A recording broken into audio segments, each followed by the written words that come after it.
even out our lighting here.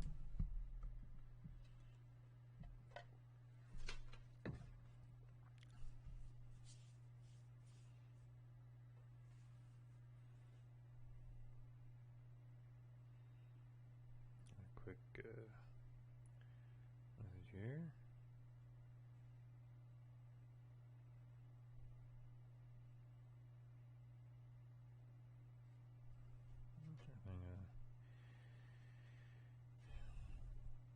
Important when you're recording a podcast, you always want to put your phone on Do Not Disturb.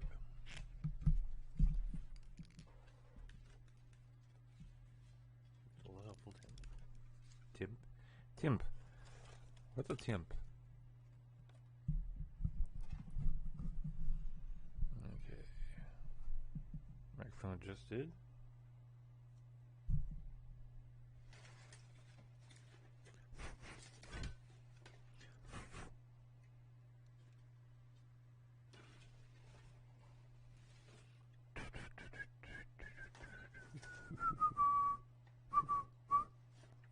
Good. I want to make sure that my voice was coming through, and make sure that my Focusrite was pointed towards me, so I could see the little, indicator that was going there.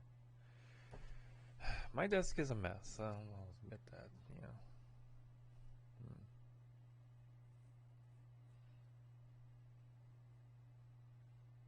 I'm gonna lighten myself up a little here. Too much.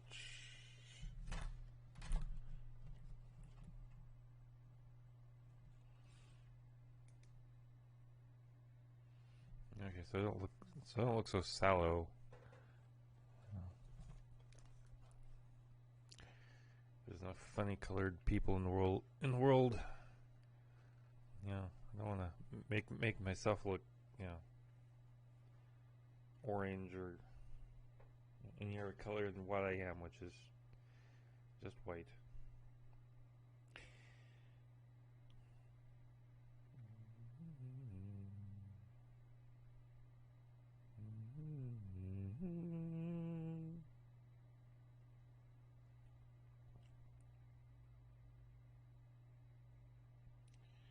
Excuse me.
Three. Testing. There we go. I was trying that voice mod there, and unfortunately, it's so delayed that it becomes distracting. I want to use that at some point for something, but it's just not worth it. Oops.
sure. Yep, good to go.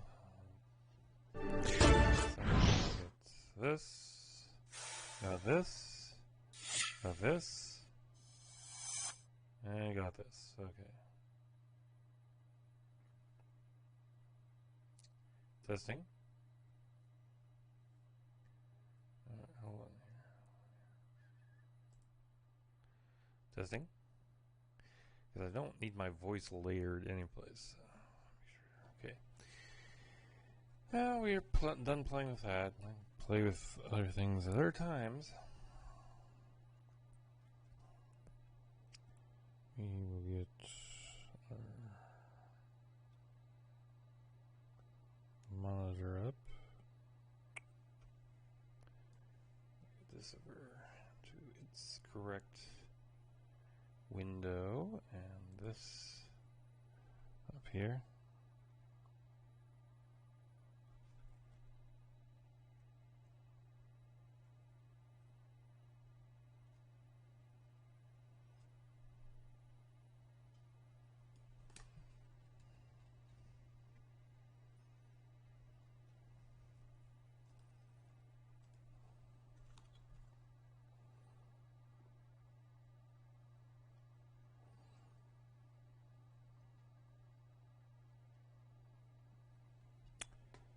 I lost myself for a second. Okay.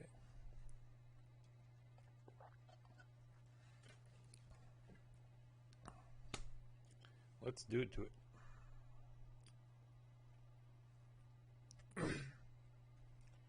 Press record. Tonight, we could have had a Q movie. The Mandalorian plays Monopoly, and Harrison Ford is cleared to fly again. Doc! All that and more on the sci-fi edition of Multiverse tonight! Comic books, sci-fi, fantasy, and more. If you're looking for a roundup of geeky news, you're in the right place. This is Multiverse Tonight.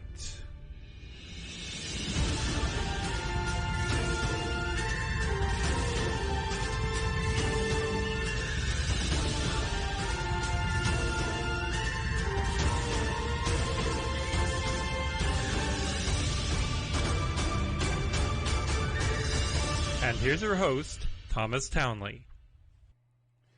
Hello, everyone, and welcome to episode 96 of Multiverse Tonight. I'm, of course, your host, Thomas Townley. And I'm kind of hanging in there right now. You know, it's early October. The leaves are changing. You know, the election is just 1 month away. The president has COVID. I mean, you know, it is, you know, what it is, I guess. But,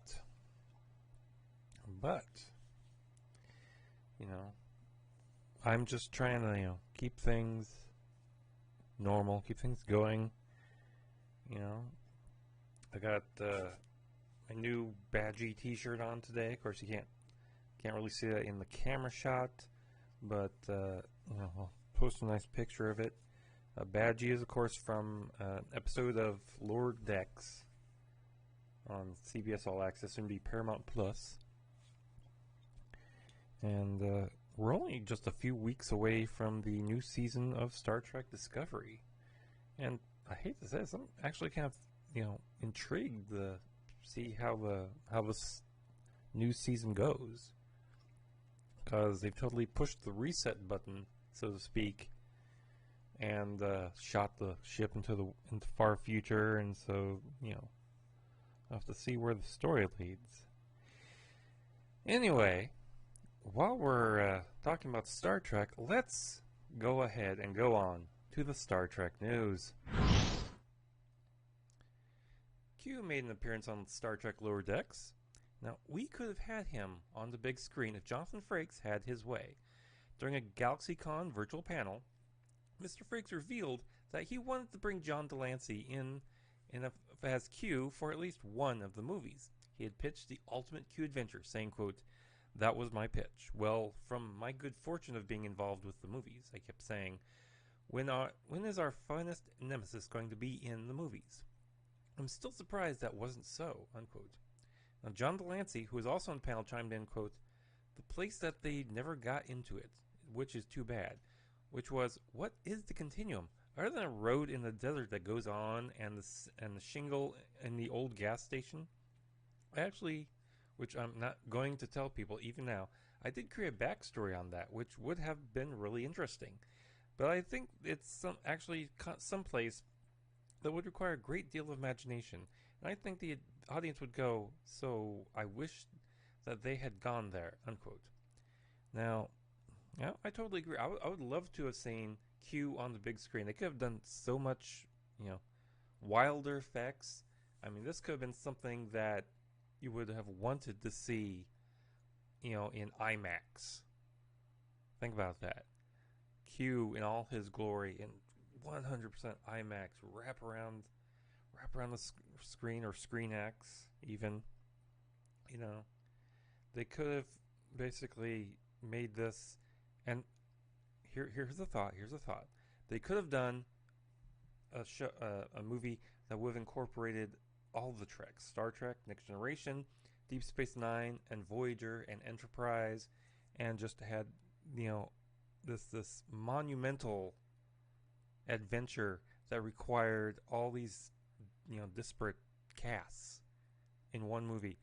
That would have been something I think everyone would have wanted to see. But I'm just kind of spit shining here. Anyway, Sci-Fi Wire broke the news of 2 new Star Trek books focused on female characters. Revenant by Alex R. White features Jadzia Dax and Kira Nerys, and Shadow Have Offended by Cassandra Rose Clark stars Deanna Troi, Beverly Crusher, and Worf, set during the 7th season of The Next Generation. On the acquisition of the 2 novels, senior editor and licensing manager Ed Schlesinger said, quote, for decades, the Star Trek franchise has been the forefront of diversity and inclusion, and we're thrilled to be introducing Alex's and Cassandra's distinct and acclaimed voices to the Star Trek novel program, unquote. No words on when either of these novels will be released. Well, sorry, European listeners. Destination Star Trek London 2020 has, well, you guessed it, been postponed due to, COVID. So it'll happen in 2021. Now, just like Destination Star Trek Germany, the delay is due to the ongoing pandemic. The message on the official website reads, quote, Dear Star Trek fans, we hope you all are well. We hope you are all well and have been staying safe these last few difficult months. We really have missed you. Due to the ongoing situation with COVID-19, it is with great sadness we must postpone this November's Destination Star Trek event in London. We hope you understand that our most important consideration is your health and safety, and at the moment there is just no way to bring you the event that you deserve and ensure you are safe at it. So we have decided to move Destination Star Trek to a time when we can hopefully all be together in a risk-free environment, and so enjoy the event. The good news is that we have a new date of 12th to 14th November 2021, where all the COVID-19 issues should be behind us, and we can bring you the best Star Trek event ever. We still plan to center it around Voyager's anniversary, since it's not fair that we were not all able to celebrate properly this year. And we know they are still really looking forward to seeing you, as you are them. We will also be adding new guests from all corners of the Star Trek franchise, so maybe your favorite will be there, and we are always open to hearing suggestions. Tickets already purchased will be automatically valid for the new date and will be transferred across. You do not need to do anything else, just keep the original ticket, which will be valid for the new date. If you cannot make the new date, then you can get the voucher from us that you can use for any Destination Star Trek event in Germany or the UK or any DST product up until December 2021. If not used by then, we will issue a straight refund to you. Please let us know at inquiries@destinationstartrek.com.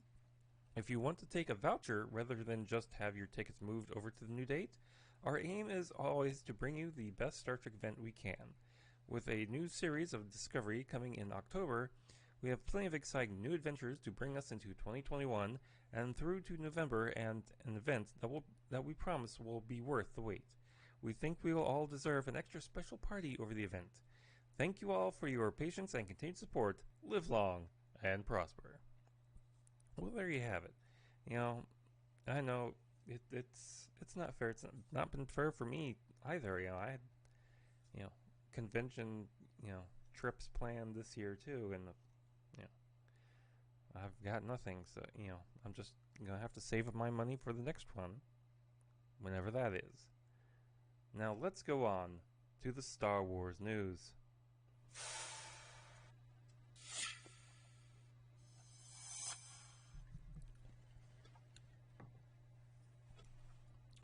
Star Wars has unveiled a brand new lightsaber inspired by King Arthur's Excalibur in the new Star Wars: The High Republic series. The High Republic is the new Star Wars book and comic line that launches in 2021. It takes place 200 years before the Skywalker saga, when the Jedi were a universal peacekeeping force, so they have lightsabers with hilts like medieval knights, of course.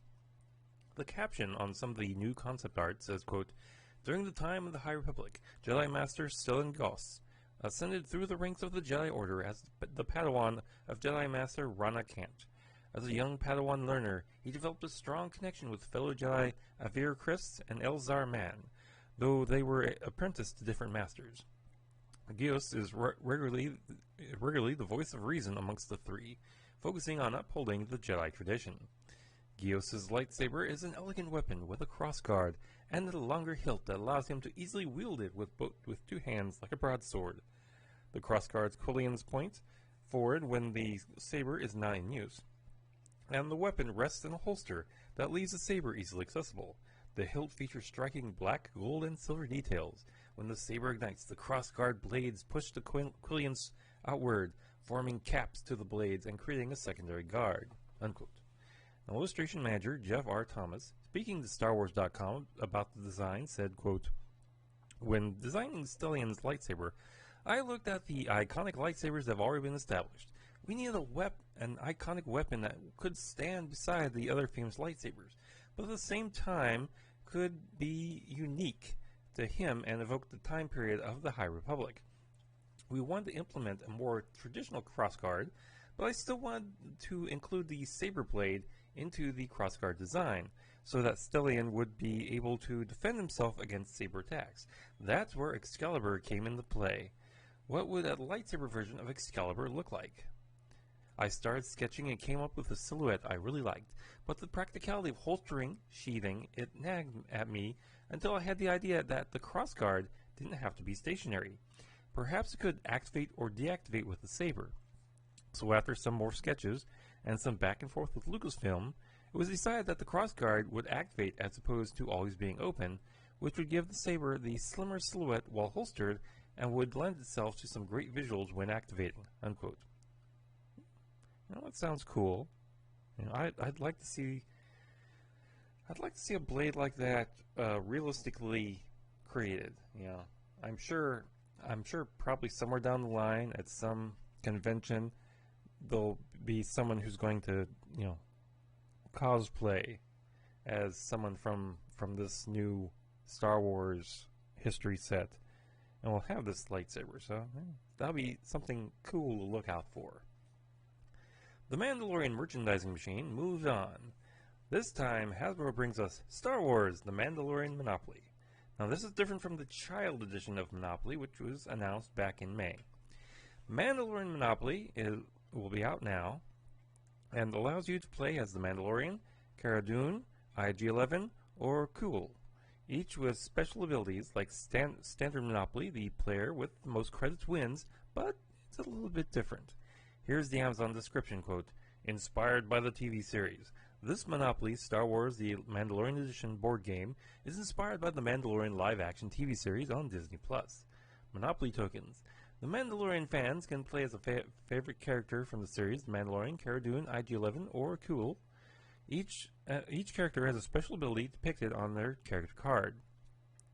The child, when a player passes or lands on the child's space, the character who fans call Baby Yoda, they take the child token and use their character's ability plus the child's unique ability.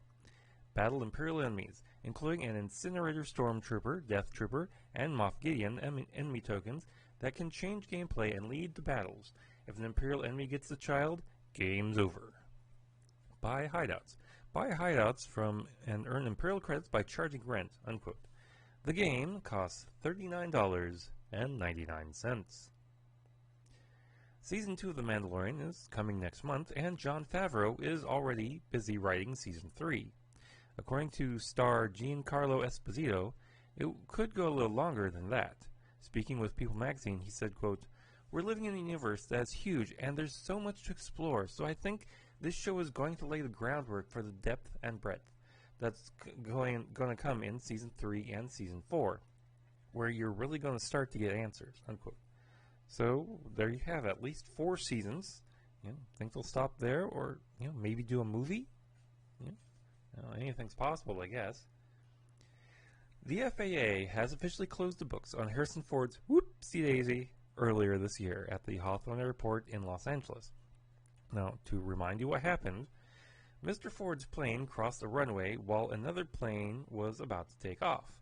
According to the FAA statement shared with the Hollywood Reporter, quote, "The FAA has closed the case involving the pilot who crossed a Hawthorne Municipal Airport runway without authorization on April 24, 2020. The FAA required the pilot to take a remedial runway incursion training course. When the pilot successfully completed the course, the FAA closed the case with no additional action. Mr. Ford crossed the airport's only runway in his aircraft after he misheard a radio instruction from ATC.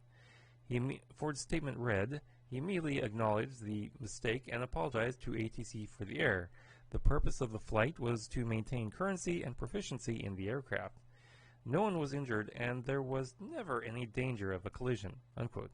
Now, Harrison Ford is 78 years old, and if he stops flying, he might make it to 79. ShopDisney.com has limited edition apparel and lightsabers from Star Wars Galaxy's Edge now available for sale. You'll find adult and kid-size robes and tunics, and lightsaber replicas, t-shirts, pins, and accessories. But move fast. These will sell out once they do sell out, they're gone for good. Now, let's go on to the geek news. The geek news is always the meatiest part of the show, if you ask me. And we start the geek news this time with Amazon. Amazon has shown off its new streaming service, Luna.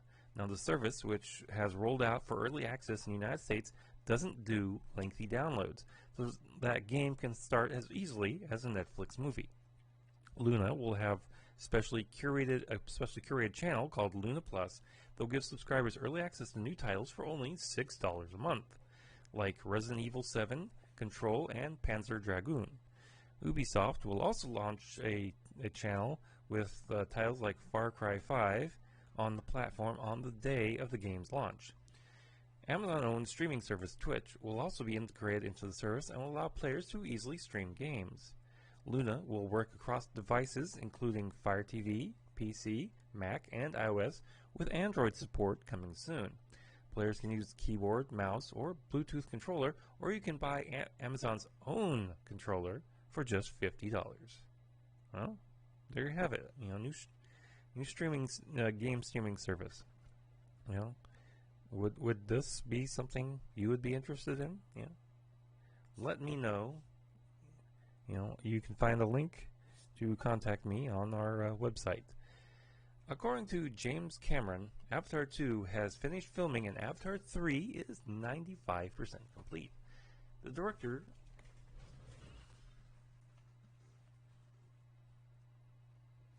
Sorry, folks, I had an itch. Let's do that again. According to James Cameron, Avatar 2 has finished filming and Avatar 3 is 95% complete. The director revealed this during a video chat with Arnold Schwarzenegger during the 2020 Austrian World Summit. He told the summit, quote, "COVID hit us like it hit everyone.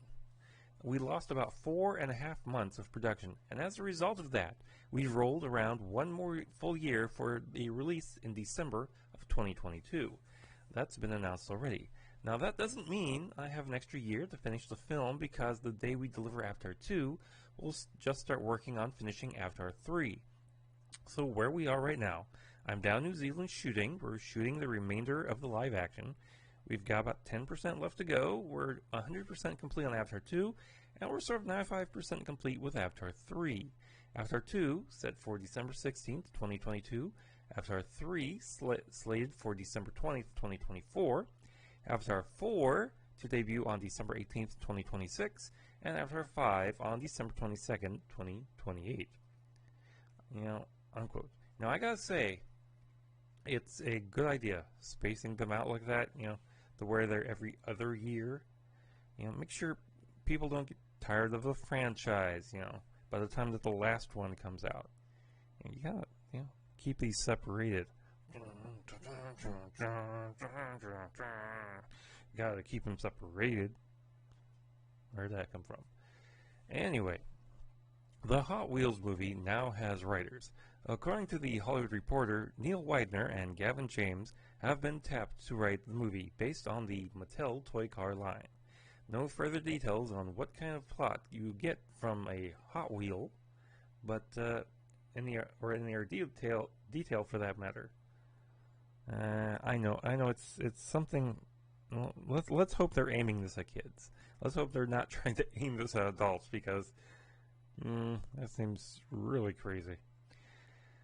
Cineworld, the parent company of U.S.-based Regal Cinemas, is sitting out the rest of 2020 and closing all of its theaters until 2021.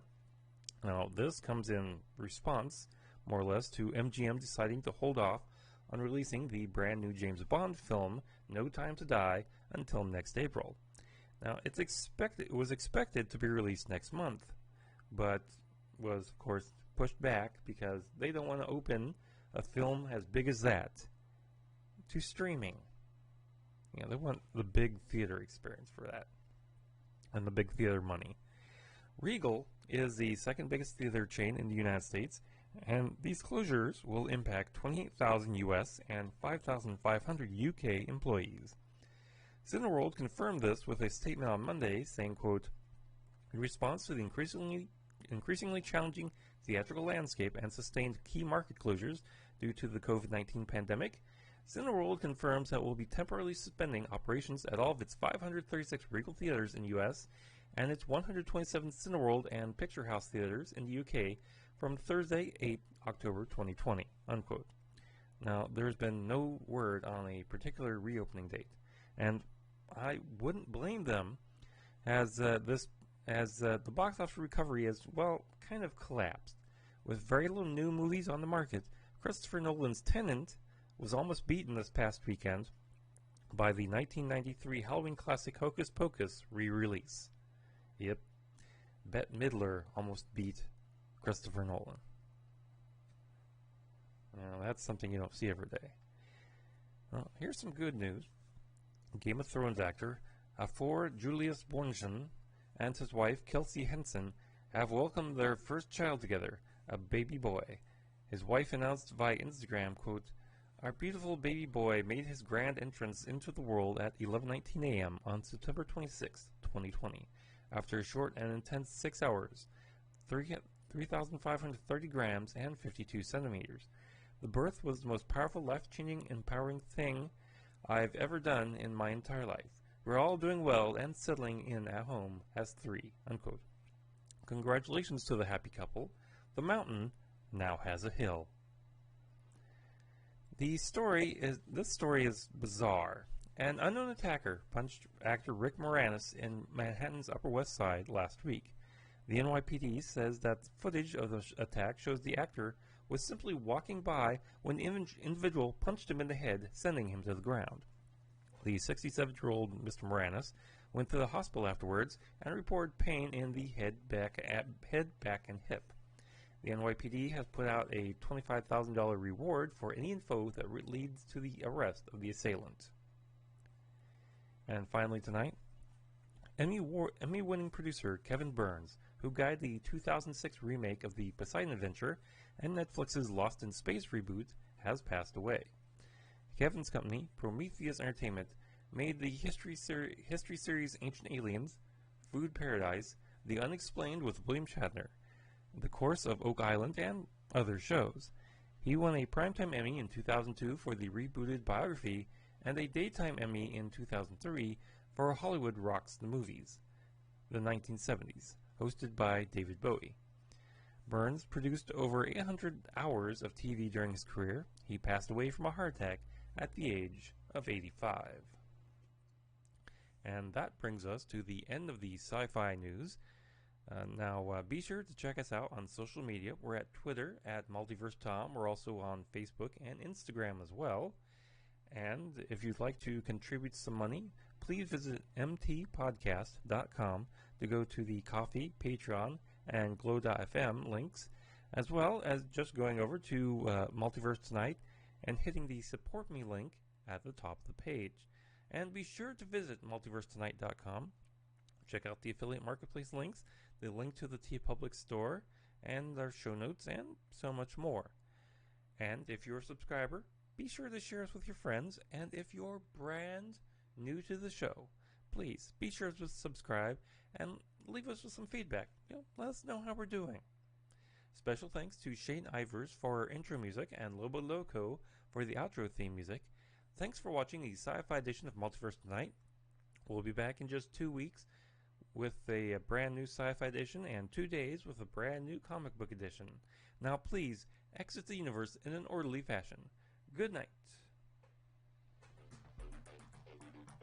Multiverse Tonight is a production of Half-Baked Genre Productions, copyright 2020, all rights reserved.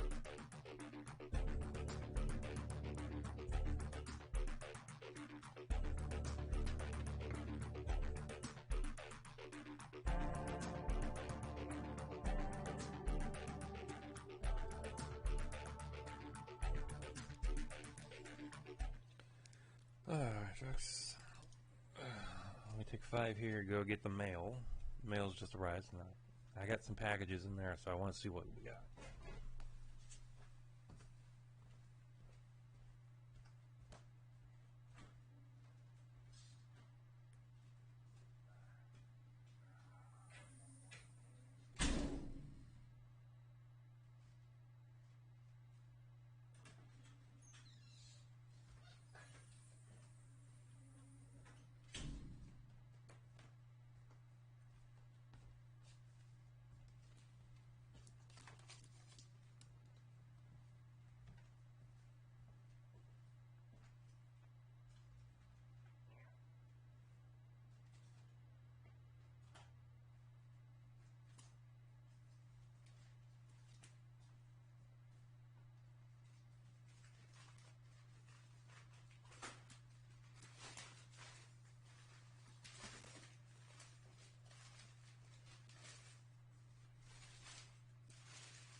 A brand new Biden-Harris sign. My old one got stolen. Someone took it. But nuts to them, I got a brand new sign.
also got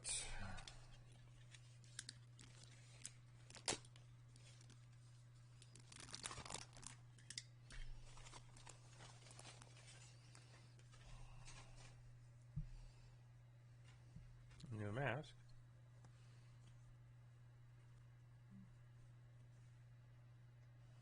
Oh, thin mask.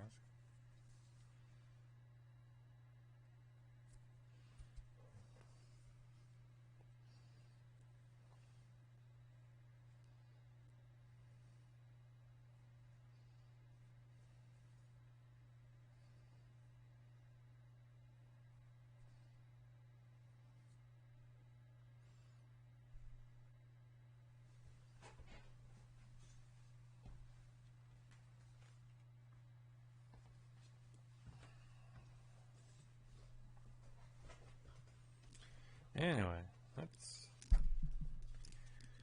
get on with the shoe.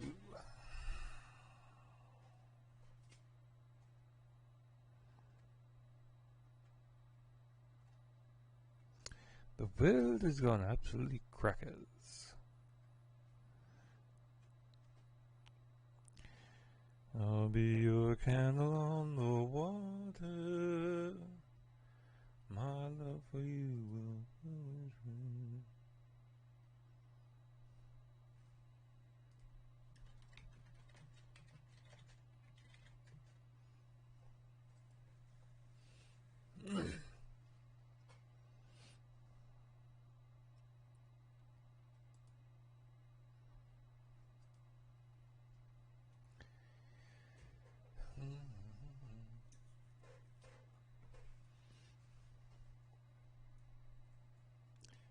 Change my mini deck over here, and we're ready to go.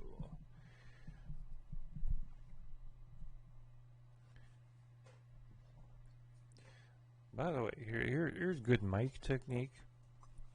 Notice how I'm right on the mic.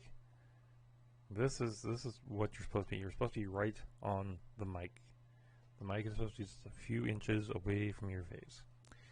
You don't want the mic out here because, you know, that doesn't work. You can't have the mic down here because that doesn't work as well. The mic has to be right up close.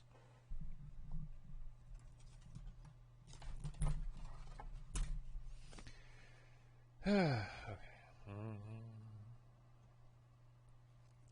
Alright, let's push record.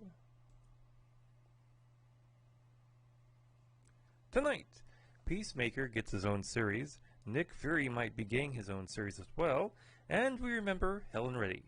I'll be your candle on the water on Multiverse tonight. Comic books, sci-fi, fantasy, and more. If you're looking for a roundup of geeky news, you're in the right place. This is Multiverse Tonight.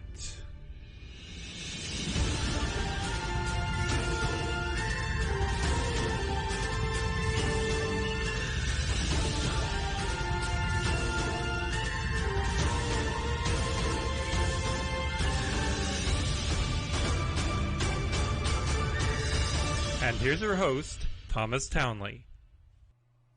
Hello everyone, and welcome to episode 97 of Multiverse Tonight, the comic book edition. I'm, of course, your host, Thomas Townley. And, well, you know, time grinds on. You know, it's still early October, of course. As you listened to earlier this week, I just said that there isn't really a lot to report at this time. You know, work continues as it ever does. You know, the world keeps, you know, churning, waiting for this plague to be over. And I'm waiting on the Kansas Lottery Holiday Millionaire raffle. You know, I buy a ticket every year, hoping that my number gets picked and I win $1 million. But don't be worried. If I win $1 million, nothing's going to change on this podcast. You know, might get a little better improvement. You know, I could actually pay someone to edit if I could find the right editor. But anyway, you know, just sit back, relax, and let's start with some DC Comics news. The Berlanti productions are headed back to filming. Supergirl's final season started production this past week, while The Flash and Legends of Tomorrow are also getting started. Superman and Lois, Titans, Stargirl will all start filming at the end of October, and Doom Patrol won't return to production until January. Although Supergirl might have to be delayed a few days, as star Melissa Benoist and husband Chris Wood have announced that the birth of their son, Huxley Robert Wood. Melissa announced the happy news on Instagram with a photo of her boy's little hand and the caption, "Huxley Robert Wood got here a few weeks ago, and this little boy is everything," unquote. Congrats to the happy couple. Now, Melissa will have plenty of time with her child next year, as it's been announced that Season 6 will be the final for the series. On Instagram, Melissa posted, quote, "To say it has been an honor portraying this iconic character would be a massive understatement. Seeing the incredible impact the show has had on young girls around the world has always left me humbled and speechless. She's had that impact on me too. She's taught me strength, and I didn't know I had, and to find hope in the darkest of places, and that we are stronger when we're united. What she stands for pushes all of us to be better. She has changed my life for the better, and I'm so grateful. I'm so excited that we get to plan our conclusion to this amazing journey, and I cannot wait for you to see what we have in store. I promise we're going to make it one hell of a final season." She ended the message with El Malara, which is Kryptonian for "stronger together," unquote. You know, I haven't been caught up on Supergirl. Basically, you know, I watched the first season on CBS, and then it went to the CW, and I meant to keep watching it, but unfortunately, it was always a time against other shows I was watching, and I just never got around to catching up. So, now the show's over, maybe I'll finally sit down and, you know, start with episode 1 and maybe just start the series all the way from the beginning. You know, because Supergirl is one of my favorite characters. You know, I've always liked Peter David's version of Supergirl. Well, up until he kind of went, you know, metaphysical with the character and kind of made her this earthbound angel thing. That went kind of weird. But other than that, you know, she's always been one of my favorite characters. Now, if they just make a Mr. Miracle show, I would be so into that. Anyway, also starring backup filming is the Batman. News of this came from a listing in Production Weekly and Screen Magazine, which pretends that the movie will be shooting in Chicago in the latter half of October. The filming reportedly will take place in downtown Chicago and feature extensive driving sequences. Aldous Hodge has signed on to play Hawkman in Black Adam, according to a report confirmed by Variety. The actor, who starred in The Invisible Man, as well as a Star Trek short trek, is deep in negotiation for the part that will see him join Dwayne "The Rock" Johnson as Black Adam and Noah Centineo as the superhero Atom Smasher. Black Adam is scheduled for release on December 21st, 2021. John Cena's Suicide Squad character Peacemaker is getting an HBO Max spin-off series. Warner Media broke the news in a press release saying, quote, "Oh, beep, it's Peacemaker." HBO Max is set to explore the origins of the Peacemaker character, the master of weapons from the highly anticipated upcoming The Suicide Squad film, in the new Max original action-adventure comedy Peacemaker. HBO Max has given a straight-to-series order of 8 episodes for the first season of the show. John Cena will be reprising his role from the Suicide Squad movie to star in the series. And the film's acclaimed writer-director James Gunn will write all 8 episodes of The Peacemaker and will direct multiple episodes, including the first. Gunn and the Suicide Squad producer Pierre Safran will serve as executive producers of the series, with Cena as co-executive producer. Based on characters from DC, Peacemaker will be produced by Gunn's Troll Court Entertainment and the Saffron Company in association with Warner Brothers Television. Peacemaker is scheduled to begin production in early 2021, prior to Gunn beginning work on the next Guardians of the Galaxy film, unquote. Now, the series will extend the world that James Gunn is creating for the movie. James Gunn, in a statement, said, quote, Peacemaker is an opportunity to delve into current world issues through the lens of the superhero slash supervillain slash and world's biggest douchebag. I'm excited to expand the Suicide Squad and bring this character from the DC film universe to the full breadth of a series. And, of course, to be able to work again with Peter, John, and my friends at Warner Brothers is the icing on the cake, unquote. Yeah, are we ready to see a TV series starring John Cena? I hate to say this about John Cena. John Cena does not have a wide range of emotions. He is always John Cena. You know, at least The Rock, you know, Dwayne Johnson actually can act. You know, he's kind of proven that he has range. John Cena is always just John Cena. It's kind of like Dave Bautista is always Batista. Well, anyway, we'll give it a shot. Batman has cast Gotham actor Alex Morph as killer Victor Zsasz, who is a, quote, charismatic, skilled hitman with high, unpredictable energy. He proudly carves tally marks into his skin for every victim he kills, unquote. Now, Mork also played gang leader Sykes in the final season of Gotham, so, you know, working with the Batman universe, not really a stretch for him. Anyway, let's go on to the Marvel news. Black Widow, Eternals, and Shang-Chi have been pushed back again. Black Widow will now release on May 7th, 2021, followed by Shang-Chi and the Legend of the Ten Rings, releasing on July 9th, and finishing out 2021 is Eternals on November 5th. Now, this makes WandaVision the first title in the Marvel Cinematic Universe Phase 4, most likely with just one episode airing in December, possibly on Christmas Day. Still, in various states of production are Doctor Strange and the Multiverse of Madness, Thor: Love and Thunder, the Captain Marvel sequel, Black Panther 2, and Guardians of the Galaxy Volume 3. The Disney Plus platform will soon house Loki, What If, Hawkeye, She-Hulk, Moon Knight, and Ms. Marvel. So, 2021 will probably be fully packed with Marvel product, don't you think? PS4 owners will not be able to upgrade to the PS5 remaster of the title. Aww. Sony, in a statement to Kotaku, said, quote, Marvel's Spider-Man Remastered is an enhanced version of Marvel's Spider-Man and is included as part of Marvel's Spider-Man Miles Morales Ultimate Edition for the PlayStation 5. In addition, players who purchase Marvel's Spider-Man Miles Morales on PlayStation 4 can upgrade at no additional cost to the PS5 version of Marvel's Spider-Man Miles Morales and can take advantage of a paid upgrade to download Marvel's Spider-Man Remastered.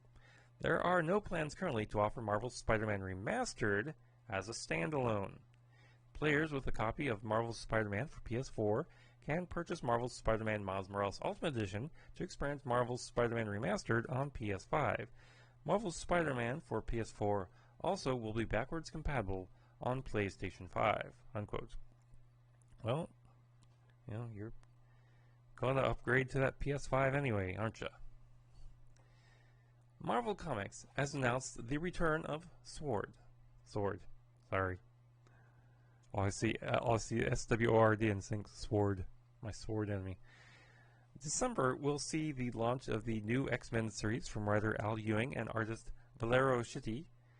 Sword is tasked with bringing the mutant order of Krakoa to outer space. Here's the blurb.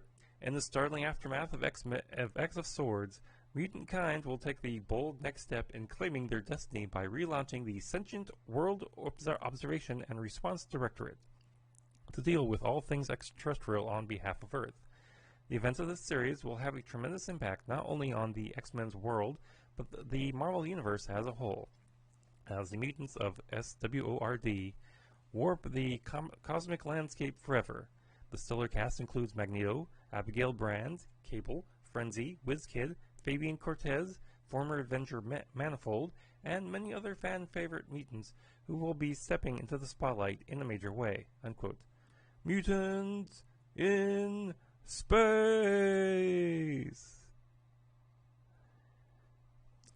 Yeah, I went there. I'm sorry. No, I'm not. Samuel L. Jackson is back as Nick Fury, and this time it's for a brand new Disney Plus series. According to Variety, the exact plot is unknown, but multiple sources have confirmed that Samuel L. Jackson will star, with Kyle Bradstreet writing and executive producing. The last time Nick Fury was seen was in Spider-Man Far From Home's post-credit scene. No official announcement has been put out.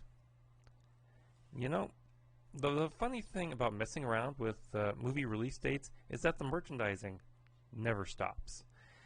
Companies like Mattel and Kellogg's aren't going to hold on to merchandise until the film gets released. They're going to put it out on the original timetable. They don't really, care. Such it is with Mattel's new Black Widow Barbie dolls. The dolls were set to be put out in time for the movie and this upcoming holiday season, but now the film has been set back to next May. Now there are two Black Widow Barbies, one with a Natasha Romanoff-like Barbie in her black suit, and another in the new white suit. Both have armored shoulders, knee-high boots, utility belts, dual batons, holsters, and the Widow's Bite bracelets. Both figures stand at 11.5 inches tall and feature posable arms and legs. These signature Barbies run about $50 at places like Amazon.com. The next Spider-Man will feature a villain that we've actually seen before. Jamie Foxx, who played Electro in The Amazing Spider-Man 2, is apparently in talks to reprise the role for the next Spider-Man movie, with Tom Holland due to be released on December 17th, 2021. Now, nothing official has been released about it, although Jamie Foxx wrote on Instagram, quote, "Super excited to be part of the new Marvel Spider-Man new installment, and I won't be blue in this one, but 1,000% badass," unquote. He later deleted the post. Juicy. Now let's go on to the geek news.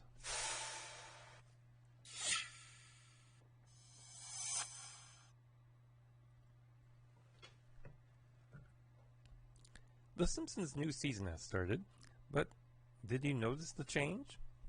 This year, Carl Carlson is no longer being voiced by Hank Azaria, but is now being played by actor Alex Dessert. Dessert might be known from the CBS sitcom Becker as Jake Malinek, but he also appeared on Boy Meets World, voiced Nick Fury on the Avengers Earth's Mightiest Heroes cartoon, and Captain Julio Mendez as on The Flash. And over on Family Guy, they've cast YouTube star Arif Zahir as the new voice of Cleveland Brown. Now, Zahir will take over for Cleveland this season, taking over from Mike Judge, who voiced the character since 1999. In a statement, Mike Henry said, quote, "Arif's vocal talent is obvious, but his understanding of Cleveland and his respect for the character gave me confidence that he is now in the right hands. I look forward to getting to know Arif and working with him to make sure Cleveland stays every bit as awesome as he always has been." Arif's impressions include Cleveland Brown, Donald Trump, Barack Obama, and others, and he has gotten over 6 million views on YouTube. Well, good for him. I'm waiting to see this impression and see if it lives up to the hype. It's just one of those things. Amazon Prime series The Boys is getting a spin-off show.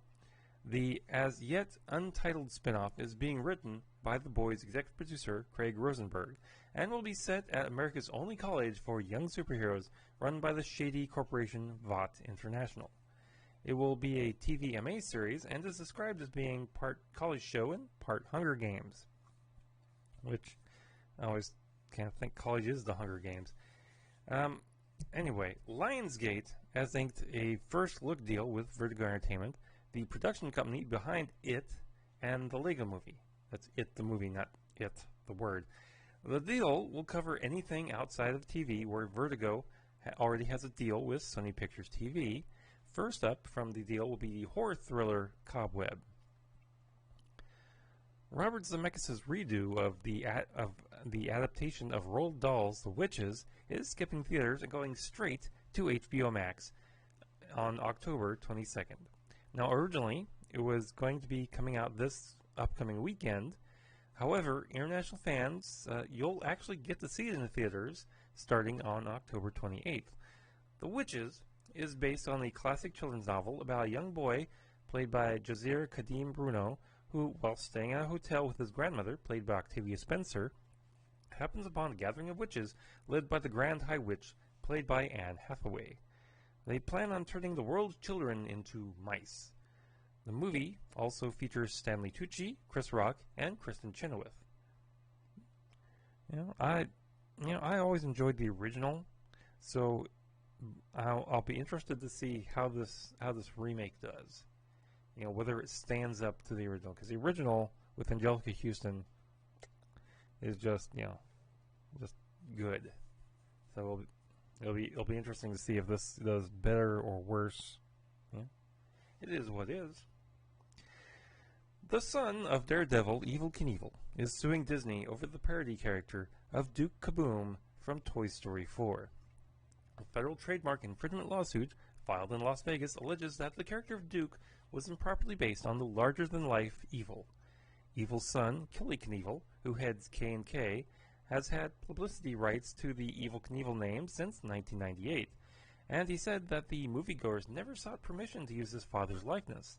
Now, the Walt Disney Company, in a response to the lawsuit said by a corporate spokesman, Jeffrey R. Epstein, said it will defend itself vigorously against what it calls a meritless claim. Knievel is seeking more than $300,000. Evel Knievel died in 2007 at the age of 69 from lung disease. Amazon has, I'm just gonna hold on a second, because I already read this story in the sci-fi edition, so I don't need to put it in the comic book edition as well. That'd just be overkill. TKO Studios has unveiled a third wave of titles that will be on sale in November. The Pole, a science fiction epic about people with less than a week to live by Steve Orlando and Richard Lopez. Lonesome Days, Savage Nights, a new private investigator drama from Steve Niles and Simone Krasinski and Red Fork. A horror story about an ex-con from Alex Penknadel and Niall Vendrell. All three titles will launch on November 9th, with pre-orders open on October 16th. The 2020 Harvey Award winners have been announced. Book of the Year went to Dragon Hoops by Gene Leon Young, which was published by First Second. Digital Book of the Year, The Nib, edited by Matt Bors. Best Children or Young Adult Book went to Superman Smashes the Klan by Gene Leon Young and Garou, was published by DC Comics. Best Manga went to Witch Hat Atelier by Kamomi Shirahama. Best International Book went to Grass by Kim Suk Gendry Kim, translated by Janet Hong from Drawn and Quarterly. And Best Adaptation from a comic book for a comic book graphic novel went to Watchmen by HBO, based on, of course, Watchmen from DC Comics. Congratulations to the winners. The awards will be presented via a virtual ceremony on October 9th. Yara Shadia, from Blackish and Grownish fame, has gotten the role of Tinker Bell in Disney's live-action version of Peter Pan. She joins Jude Law as Captain Hook, Alexander Maloney as Peter Pan, and Ever Anderson as Wendy. The Savage Dragon wants you to vote for the Democratic ticket in this year's U.S. presidential election. Image revealed an alternative cover to Savage Dragon number 253, featuring Malcolm Dragon endorsing Joe Biden and Kamala Harris. Malcolm Dragon is, of course, the son of the original Savage Dragon, who endorsed Barack Obama way back in 2008. Valiant is relaunching Harbinger in 2021. The comic will be retitled The Harbinger and will be written by Jackson Lansing and Colin Kelly and drawn by Robbie Rodriguez, and will pick up the story of Peter Stanchek. Jackson Lansing in a statement said, quote, "The Harbinger is the next big step forward in the Valiant universe, and Peter Stanchek's promised rebirth as a hero, a leader, and a revolutionary. It's unapologetic in its politics, diverse in its cast, and intimate in the drama. Colin and I love to tell stories that balance character deconstruction and social analysis, and there's no one in comics who needs a little deconstruction and social awareness more than Peter," unquote. The comic will launch in summer of 2021. Now tonight, we note the passing of singer and actress Helen Reddy, best known for the 1972 song I Am Woman, as well as Delta Dawn, Leave Me Alone, and others. She had a short-lived TV variety show, as well as a couple of movie roles in Airport 75, and one of my personal favorite movies, Pete's Dragon. In a statement, her daughter Tracy and her son Jordan said, quote, "It is with deep sadness that we announce the passing of our beloved mother, Helen Reddy, on the afternoon of September 29th, 2020, in Los Angeles. She was a wonderful mother, grandmother, and a truly formidable woman. Our hearts are broken, but we take comfort in the knowledge that her voice will live on forever," unquote. She reportedly had been suffering from dementia since 2015 and died in the care of the Motion Picture and Television Fund's Samuel Goldwyn Center for Behavioral Health in Woodland Hills, California. She was 78 years old. And that brings us to the end of the comic book news. Now, be sure to check us out on social media. We're at Multiverse Tom on Twitter, and we're also on Facebook and Instagram as well. And if you'd like to contribute some money, please visit mtpodcast.com to go to the Coffee, Patreon, and Glow.fm links, or just go over to Multiverse Tonight and hit the Support Me link at the top of the page. And be sure to visit multiversetonight.com to check out the affiliate marketplace links, the link to the TeePublic store, our show notes, and so much more. And one of these days I have to sit down and write a new article for the website. I just have to. Maybe I'll take a week off after we record the 100th episode and just write something new. Now, if you're a subscriber, please be sure to share us with your friends. And if you're brand new to the show, be sure to subscribe. Leave us with some feedback. Let us know how we're doing. I can't really change if I don't know what I'm doing wrong. Now, special thanks to Shane Ivers for the intro music and Lobo Loco for the outro theme music. Thanks for watching the comic book edition of Multiverse Tonight. Now, we'll be back in just 2 weeks with brand new sci-fi and comic book editions. Now, please exit the universe in an orderly fashion. Good night. Multiverse Tonight is a production of Half Baked Genre Productions, copyright 2020. All rights reserved. I'll be your candle on the water. My love for you will always burn. I know you're lost and drifting, but the clouds are lifting. Don't give up, you have somewhere to turn. I'll be your candle on the water, till every wave is warm and bright. My soul is there beside you. Let this candle guide you. Soon you'll see a golden stream of light. A cold and friendless tide has found you. Don't let the stormy darkness pull you down. I'll paint a ray of hope around you, circling in the air, lighted by a prayer. I'll be your candle on the water.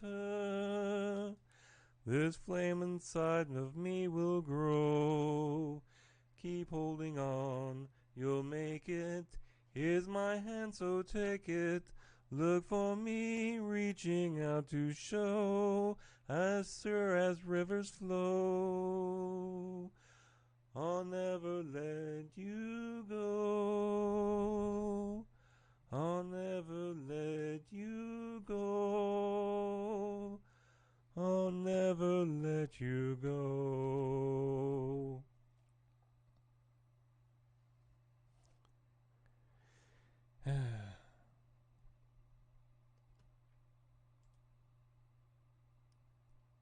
Well, that's the end of the show for today. I don't often get to sing. Yep. I studied in college, of course. I was originally going to be a vocal music instructor at one point. That just never panned out. But